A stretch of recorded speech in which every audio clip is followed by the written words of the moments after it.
Today we're going to continue our work with equations. Yesterday we worked with one-step equations. Today we're going to move to two-step equations, which of course means there are two steps that you are going to need to do to work through these problems.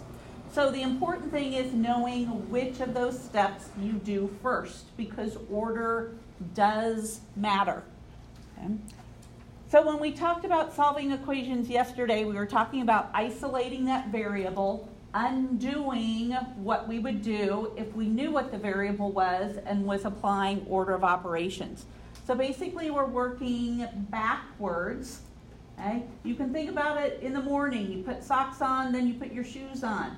At the end of the day, you take your shoes off and then your socks off. So you're going inverse, opposite directions. So the easiest way to determine this is when you look at your equation and the side with the variable, the number that's by itself, okay, the term that does not have the variable in it is what you get rid of first. So when I take a look at number 1, on the side with the variable, my left side, I have a term 5z and I have a term 8.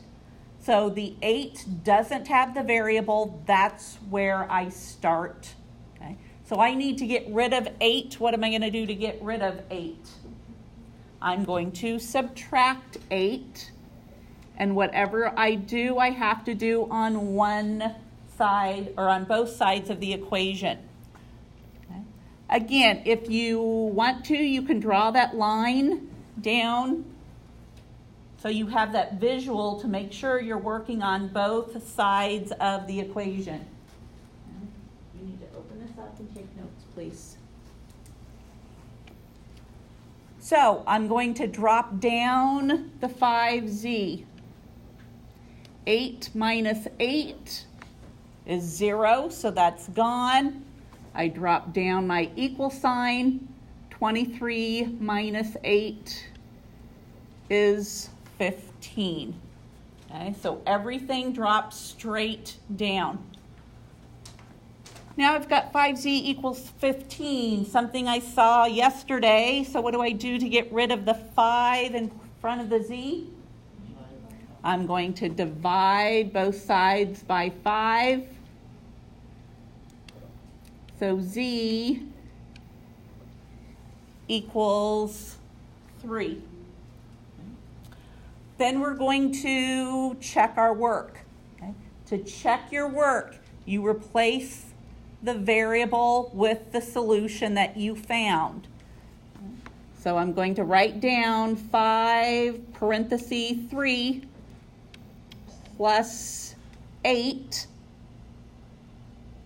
And I'm going to work it out. So 5 times 3 is 15 plus 8 is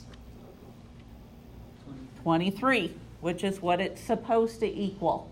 So I know my answer's right. If I don't get 23 like I'm supposed to, then I know I made a mistake. So very easy to catch those little math calculation errors that we make.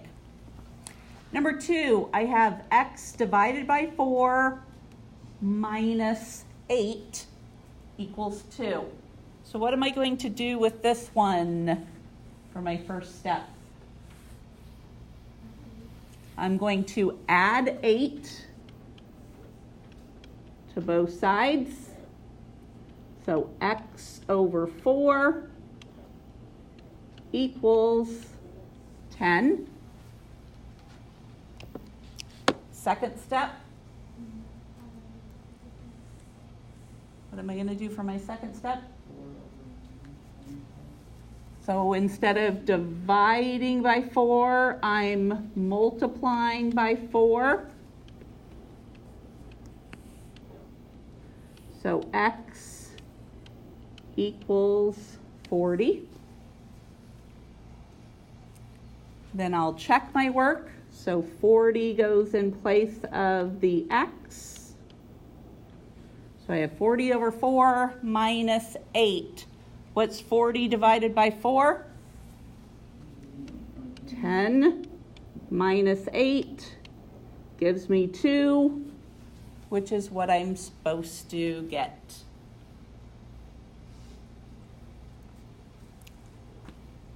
Number 3, I have x over 3 plus 10 equals 15. What's going to be my first step? I'm going to subtract 10 on both sides. So I drop down my x over 3 equals 15 minus 10 is 5. And then my second step,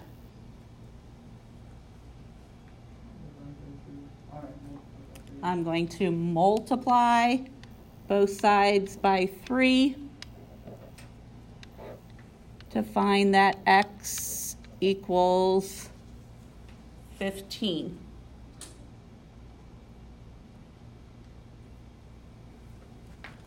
So then I do my check. So I'm going to have 15 over 3 plus 10.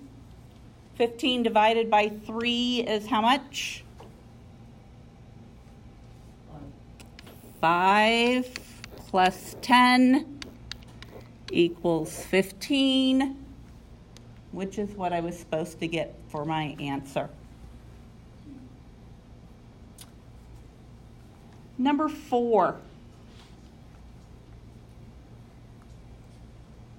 What am I going to do for number 4? Subtract 3? Everybody agree with subtracting 3? I've heard some people say add. With this problem, we do need to subtract 3. Okay. This type of problem, we tend to see people make mistakes because when they look at the problem, they see the subtraction sign. So they think, well, we need to do the opposite and we need to add. We need to remember that subtraction sign is a negative with the 6. It has nothing to do with the number 3.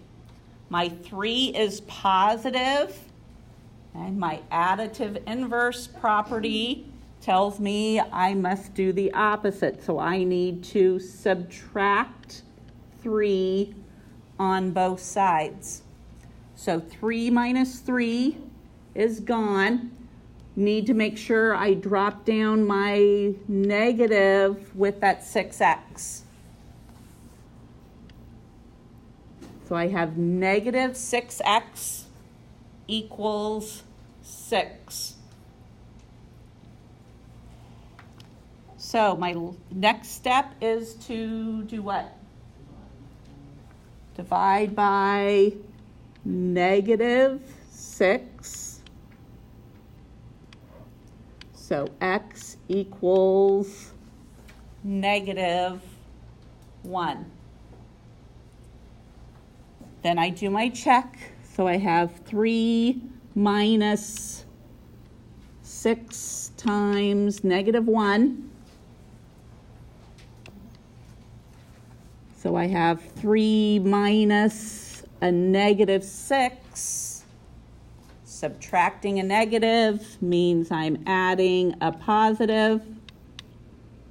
So 3 plus 6 equals 9, which is what I'm supposed to get. Okay.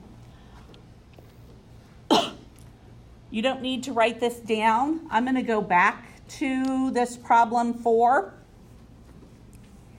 And if we would have made some of those common mistakes that I, as a teacher, tend to see.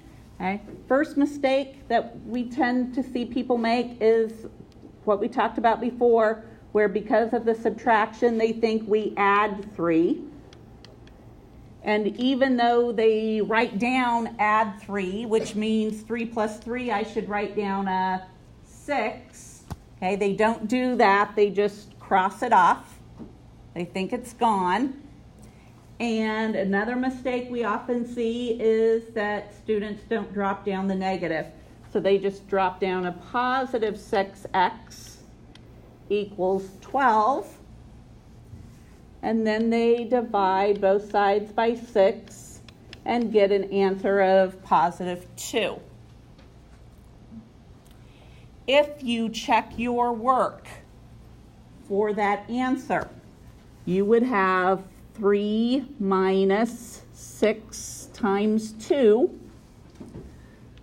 You would have 3 minus 12, which gives you a negative 9, not a positive 9. So if you checked your work, you would know that you worked the problem incorrectly and would need to go back and work through it again. Okay, find your mistakes. So very important that you are doing that check. Okay, even if it's just a check mentally, there will be times that we will require you to write out your check. Okay. Especially on quizzes and tests, when we ask you to write out your check, it needs to be done just like I did here on the board. So actually showing that work, showing that check. But again, it's a great part of algebra because you know when you're finished with a problem that that problem has been done correctly by taking that extra couple seconds to do that check, whether again it's just a mental check or you're asked to write it out.